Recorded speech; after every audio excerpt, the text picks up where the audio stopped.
American രാഷ്ട്രീയം കലങ്ങിമറിയുന്ന നാളുകളാണിത്. ഏതെങ്കിലും ഗൗരവമേറിയ രാഷ്ട്രീയ പ്രശ്നങ്ങളുടെ പേരിലല്ല ഈ കലങ്ങിമറിയൽ എന്നതാണ് തമാശ.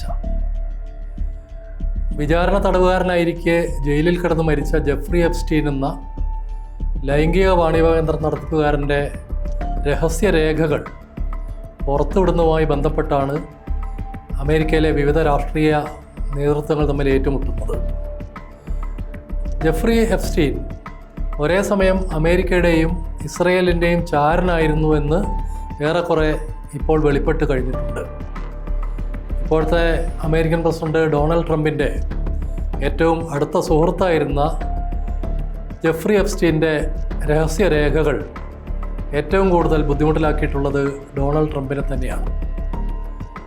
ട്രംപിൻ്റെ പങ്കാളി മെലാനിയ ജെഫ്രി എപ്സ്റ്റീൻ്റെ കേന്ദ്രത്തിലെ പ്രധാനപ്പെട്ട ഒരു വ്യക്തിയായിരുന്നു എന്ന വെളിപ്പെടുത്തൽ കുറച്ചൊന്നുമല്ല അമേരിക്കൻ പ്രസിഡന്റിനെ അലോസരത്തിലാക്കുന്നത്.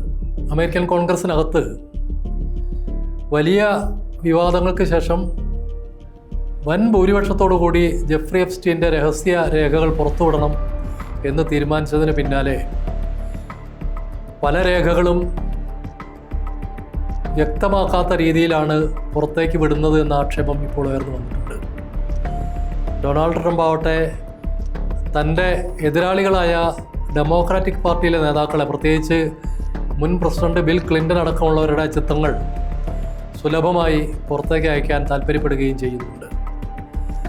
അതേസമയം ഡെമോക്രാറ്റിക് പാർട്ടിയുടെ നേതാക്കൾ, അവരുടെ സാങ്കേതികവിദ്യാ വിദഗ്ധന്മാരൊക്കെ ട്രംപിൻ്റെ കമ്പ്യൂട്ടർ വരെ ഹാക്ക് ചെയ്ത് കഴിഞ്ഞിട്ടുണ്ട്.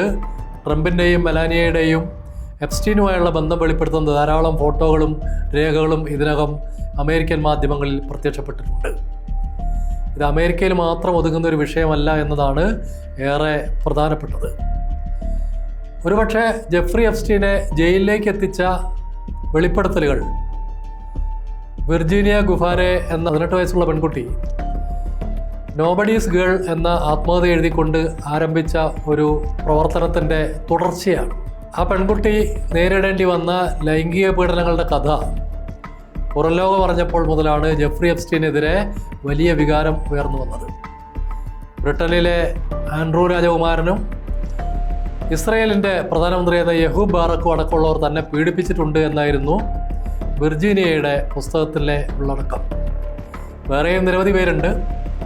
സിനിമാ നടന്മാരുണ്ട്, ക്രിക്കറ്റ് താരങ്ങളുണ്ട്, സംഗീതജ്ഞന്മാരുണ്ട്, വലിയ വിവിധ രാഷ്ട്രങ്ങളിലെ രാഷ്ട്ര നേതാക്കന്മാരുണ്ട്. അങ്ങനെ ജെഫ്രി എപ്സ്റ്റീൻ കെട്ടിപ്പടുത്ത ലൈംഗിക വാണിഭ സാമ്രാജ്യത്തിൻ്റെ അടിക്കല്ലുകളെല്ലാം ഇളക്കുന്ന രീതിയിലായിരുന്നു വിർജീനിയ ഗുഫേരയുടെ പുസ്തകത്തിലെ പരാമർശങ്ങൾ. ഓസ്ട്രേലിയയിലേക്ക് തിരിച്ചുപോയ വിർജീനിയ ആത്മഹത്യ ചെയ്ത നിലയിൽ പിന്നീട് കാണപ്പെടുകയായിരുന്നു. അവരുടെ മരണത്തെക്കുറിച്ച് തന്നെ സുഹൃത്തുക്കൾക്ക് സംശയമുണ്ട്. അത് ആസൂത്രിതമായ കൊലപാതകമായിരുന്നു എന്ന് കരുതുന്നവർ ഇപ്പോഴും ധാരാളമുണ്ട്. ഈ കഥകളൊക്കെ പരസ്യമായി വന്നതോടെ ജെഫ്രി എപ്സ്റ്റീനെ അറസ്റ്റ് ചെയ്യാനും കേസെടുക്കാനുമൊക്കെ അമേരിക്കൻ ഗവൺമെൻറ് നിർബന്ധിതമായി. പക്ഷെ അവരൊരിക്കലും എപ്സ്റ്റീനെ വിചാരണ ചെയ്യാൻ തയ്യാറായില്ല. വിചാരണ കാത്തു കിടക്കുമ്പോഴാണ് എപ്സ്റ്റീൻ കൊല്ലപ്പെടുന്നത്. അത് ആത്മഹത്യ എന്ന പേരിലാണ് പുറത്തു വന്നതെങ്കിലും കൊലപാതകമായിരുന്നു എന്ന് തെളിയിക്കുന്ന ധാരാളം കാര്യങ്ങൾ അമേരിക്കൻ മാധ്യമങ്ങളിലൂടെ ഇതിനകം പുറത്തു വന്നിട്ടുണ്ട്. ഈ സംഭവങ്ങൾക്ക് പിന്നാലെ ലോകരാഷ്ട്രങ്ങളിലെ വിവിധ വ്യക്തികൾ എങ്ങനെയാണ് എപ്സ്റ്റീൻ്റെ വലയിൽ വീണത് എന്നും ഏതൊക്കെ നിലയിലുള്ള ഇടപെടലുകളാണ് എപ്സ്റ്റീൻ നടത്തിയതെന്നുള്ള അന്വേഷണങ്ങൾ മാധ്യമങ്ങൾ തുടങ്ങുകയും അത് വലിയൊരു പണ്ടോറയുടെ പെട്ടി തുറക്കലായി പിന്നീട് മാറുകയും ചെയ്തിട്ടുണ്ട്. ചില ഇന്ത്യക്കാരും ഈ ലിസ്റ്റിലുണ്ട് എന്ന സൂചനകൾ ഇതിനകം വന്നിട്ടുണ്ട്. പ്രധാനമന്ത്രി നരേന്ദ്രമോദിയുടെ വിശ്വസ്തനായിരുന്ന ഭവന നിർമ്മാണ നഗരാസൂത്രണ മന്ത്രി ഹർദീപ് സിംഗ് പുരി നിരവധി വട്ടം എപ്സ്റ്റീൻ്റെ ഇമെയിൽ സന്ദേശങ്ങളിൽ പരാമർശിക്കപ്പെടുകയും അവർ തമ്മിൽ കൂടിക്കാണുകയും ചെയ്തിട്ടുണ്ടെന്നതിൻ്റെ സൂചനകൾ ഇതിനകം വ്യക്തമാണ്. ചിലപ്പോൾ നരേന്ദ്രമോദിയിലേക്ക് പോലും ഇതെത്തിയേക്കാമെന്ന് സുബ്രഹ്മണ്യ സ്വാമി മുമ്പ് വെളിപ്പെടുത്തിയിരുന്നു. പക്ഷേ എപ്സ്റ്റീൻ ഫയലുകൾ പുറത്തു വന്നതിന് ശേഷം സുബ്രഹ്മണ്യ സ്വാമി വളരെ നിശബ്ദനായി കഴിയുകയാണ്. അദ്ദേഹം എവിടെയാണുള്ളത് എന്നതുപോലും ഇപ്പോൾ വ്യക്തമല്ല. വിദേശങ്ങളിൽ ഇന്ത്യയുടെ ആത്മീയ പാരമ്പര്യത്തെക്കുറിച്ച് ക്ലാസ്സുകൾ എടുക്കുന്ന, ആധുനിക സാങ്കേതികവിദ്യയെക്കുറിച്ച് വലിയ ഗ്രാഹ്യമുള്ള ദീപക് ചോപ്ര എപ്സ്റ്റീൻ്റെ അടുത്ത സുഹൃത്തുക്കളിൽ ഒരാളാണ്. എപ്സ്റ്റീൻ്റെ ഇമെയിൽ സന്ദേശങ്ങളിൽ അദ്ദേഹത്തെക്കുറിച്ച് പരാമർശമുണ്ട്.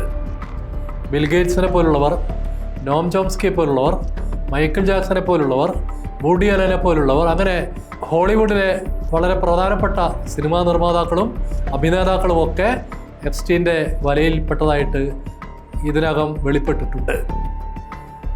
എപ്സ്റ്റീൻ്റെ പെൺവാണിഭ കേന്ദ്രത്തിൻ്റെ തമാശ 20-ാം നൂറ്റാണ്ടിൽ ലോകത്ത് മുഴുവൻ കൊടുങ്കാറ്റ് വിതച്ച ഒരു റഷ്യൻ നോവലുണ്ടായിരുന്നു.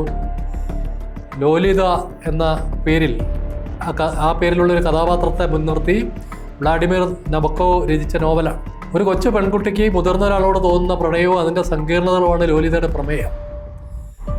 വ്ളാഡിമിർ നബക്കോവിനെതിരെ ആ കാലത്ത് അശ്ലീലകൃതി എഴുതുന്നുവെന്ന് ആക്ഷേപം ഉയർന്നു വന്നു. പിന്നീട് ലോലിത സിനിമയായി വന്നു. പല രീതിയിൽ ലോകത്ത് അത് ചർച്ചാ വിഷയമായി. എപ്സ്റ്റീൻ തൻ്റെ കൊട്ടാരത്തിനിട്ട പേര് ലോലിത മാൻഷൻ എന്നാണ്. എപ്സ്റ്റീന് സ്വന്തമായിട്ടുണ്ടായിരുന്ന ജെറ്റ് വിമാനത്തിൻ്റെ പേര് ലോലിത എക്സ്പ്രസ് എന്നാണ്. കൊച്ചു പെൺകുട്ടികളെ ലൈംഗിക ആവശ്യത്തിന് ഉപയോഗിക്കുന്നതിനെ മഹത്വവൽക്കരിക്കാൻ വ്ളാഡിമിർ നബക്കോവിൻ്റെ നോവലിനെയാണ് എപ്സ്റ്റീൻ കൂട്ടുപിടിച്ചത് എന്നത് മറ്റൊരു തമാശയാണ്. ഇന്ത്യയിൽ വരുന്ന ആളുകളിൽ എപ്സ്റ്റീൻ ഫയലുകളിൽ ആരെങ്കിലുമൊക്കെ ഉണ്ടാവും എന്ന് പ്രതീക്ഷിക്കുന്ന ധാരാളം പേരുണ്ട്. BJPയുമായി ബന്ധപ്പെട്ട, സംഘപരിവാറുമായി ബന്ധപ്പെട്ട ചില മാധ്യമങ്ങൾ നരേന്ദ്രമോദിക്കെതിരെ ആസൂത്രിതമായ നുണപ്രചരണം നടക്കുകയാണ് എപ്സ്റ്റീൻ്റെ പേരിലെന്ന മുൻകൂർ ജാമ്യാപേക്ഷയുമായി ഇതിനകം പ്രത്യക്ഷപ്പെട്ടിട്ടുണ്ട്. ഏതെങ്കിലും വിധത്തിൽ നരേന്ദ്രമോദിയുമായി ബന്ധിപ്പിക്കുന്ന തെളിവുകൾ, ഫോട്ടോഗ്രാഫുകളോ ഇമെയിൽ സന്ദേശങ്ങളോ ഒക്കെ പുറത്തു വന്നാൽ അത് ഇന്ത്യയിൽ വലിയ രാഷ്ട്രീയ കൊടുങ്കാറ്റുണ്ടാക്കും എന്നത് ഉറപ്പാണ്. പക്ഷേ നരേന്ദ്രമോദിയുമായി ബന്ധപ്പെട്ട വളരെ പ്രധാനപ്പെട്ട ഒരു രാഷ്ട്രീയ പ്രശ്നം എപ്സ്റ്റീൻ്റെ ഇടപെടലുമായി ബന്ധപ്പെട്ട് നമുക്ക് കാണാൻ സാധിക്കും. അത് 2017 ആദ്യമായി ഒരു ഇന്ത്യൻ പ്രധാനമന്ത്രി ഇസ്രായേൽ സന്ദർശിക്കുന്നത് നരേന്ദ്രമോദി പ്രധാനമന്ത്രിയായതിനു ശേഷമാണ്. അതിനുശേഷം ഇസ്രായേലുമായി ഉണ്ടാക്കിയിട്ടുള്ള എണ്ണമറ്റ കരാറുകൾ, പ്രത്യേകിച്ച് വലിയ തുകയ്ക്കുള്ള ആയുധ വിൽപ്പന കരാറുകൾ, ആയുധ കച്ചവടത്തിൻ്റെ ഭാഗമായുള്ള സഹകരണത്തിൻ്റെ പല മേഖലകൾ, അനിൽ അംബാനിയുമായി ബന്ധപ്പെട്ട ചില കച്ചവട കരാറുകളൊക്കെ എപ്സ്റ്റീനുമായുള്ള ബന്ധത്തിൻ്റെ ഭാഗമായി ലഭിച്ചതാണ് എന്ന ആക്ഷേപം ഇതിനകം ഉയർന്നു വന്നിട്ടുണ്ട്. ഇസ്രായേലും ഇന്ത്യയുമായുള്ള അടുത്ത ബന്ധത്തിലേക്ക് നരേന്ദ്രമോദിയെ എത്തിക്കുന്നതിൽ എപ്സ്റ്റീൻ ഒരു വലിയ പങ്ക് വഹിച്ചിട്ടുണ്ട് എന്നും എപ്സ്റ്റീൻ മൊസാദിൻ്റെ ഏജൻ്റായിരുന്നു എന്നുമുള്ള പഠനങ്ങൾ ധാരാളമായി പുറത്തു വന്നുകൊണ്ടിരിക്കുകയാണ്. ആ അർത്ഥത്തിൽ രാഷ്ട്രീയമായി ഇന്ത്യയുടെ ചേരിചേരാ നയത്തെ മറികടന്നുകൊണ്ട് ഇസ്രായേലിനെ ഏറ്റവും അടുപ്പമുള്ള ഒരു രാജ്യമാക്കി മാറ്റുന്നതിൽ എപ്സ്റ്റീൻ്റെ ഇടപെടൽ മോദിയിൽ സ്വാധീനം ചെലുത്തിയെന്ന് കരുതാൻ ന്യായങ്ങളേറെയുണ്ട്. അതിനേക്കാൾ പ്രധാനം നരേന്ദ്രമോദി തൻ്റെ ഏറ്റവും അടുത്ത സുഹൃത്തായി, ബെസ്റ്റ് ഫ്രണ്ടായിട്ട് പറഞ്ഞിരുന്ന ഡൊണാൾഡ് ട്രംപാണ് എപ്സ്റ്റീൻ ഫയലുകൾ പുറത്തു വരുമ്പോൾ ഏറ്റവും കടുത്ത പ്രതിസന്ധിയിലേക്ക് പോകുന്നത് എന്ന കാര്യമാണ്. തൻ്റെ ഫ്രണ്ട് ഇത്തരമൊരു കെണിയിൽ കുടുങ്ങിയിട്ടും മോദി തുടരുന്ന മൗനത്തിന് ഒരുപാട് അർത്ഥങ്ങളുണ്ട് എന്ന് കരുതുന്നവരാണ് ലോക രാഷ്ട്രീയ രംഗത്തുള്ള പ്രധാനികൾ പലരും.